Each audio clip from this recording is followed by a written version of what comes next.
Hello, class. So my view of social justice comes from my own personal background. I was orphaned at the age of 15. Cancer ended up taking both my parents from me.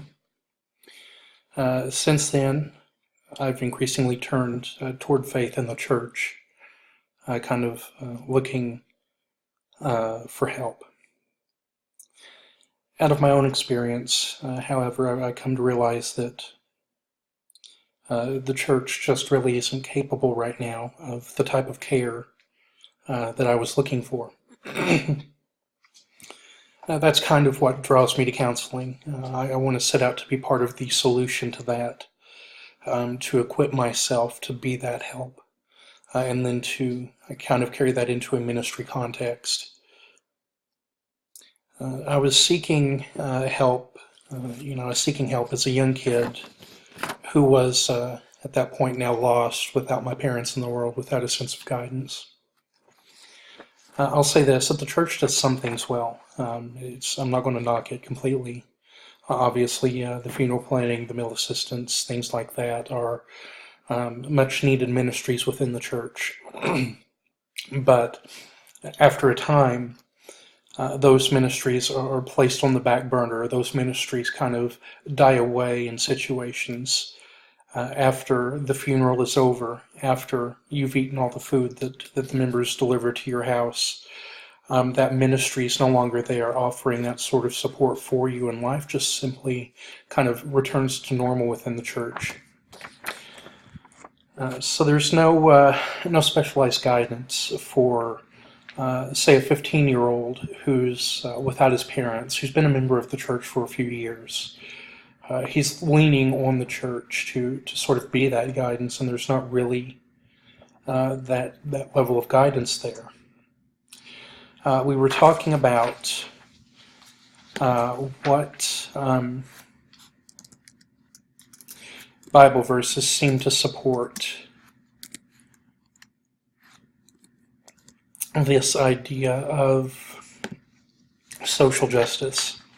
And for me, a big one that has really impacted me has been,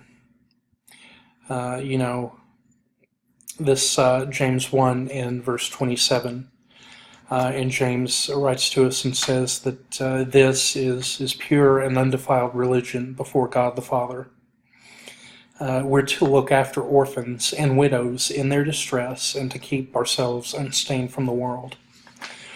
So in talking about the idea of a Bible verse that really supports social justice, that is certainly one I would turn to.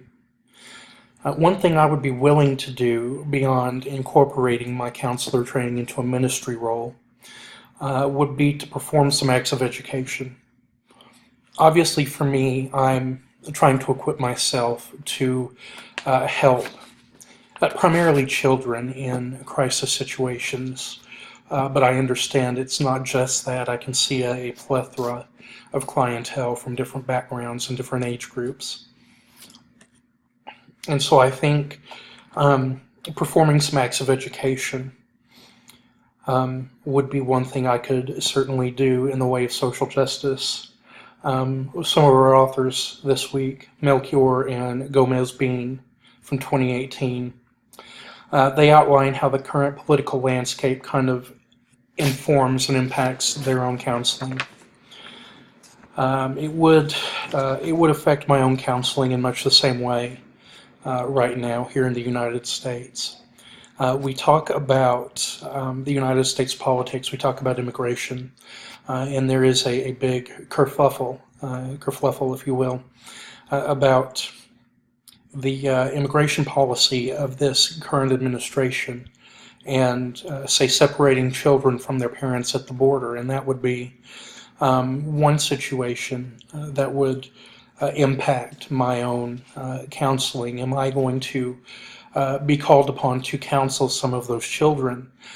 Certainly, as we discuss as a nation here in the United States, storing, for lack of a better word, and I apologize for that, storing these people. We talk about placing them on some army installations.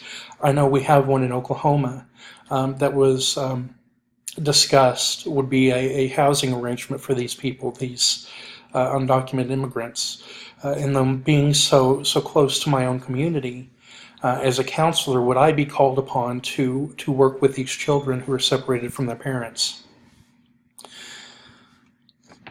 This kind of idea of education, acts of education, educating the public, kind of falls in the realm of self-care as well, at least as Melchior and Gomez Bean describe it. In that, I'm giving voice to those who don't have one. I'd say my own personal golden rule about counseling is to remain grounded in the reasons I counsel, or I would counsel. And that's kind of these acts of education serve to remind me why I'm counseling and to enlighten others who would take actions to assist them. Another way I could achieve that is really by taking time out of my schedule to enter counseling myself, to allow myself that sort of relationship and that sort of safe place where I can process and decompress everything I take in as a counselor.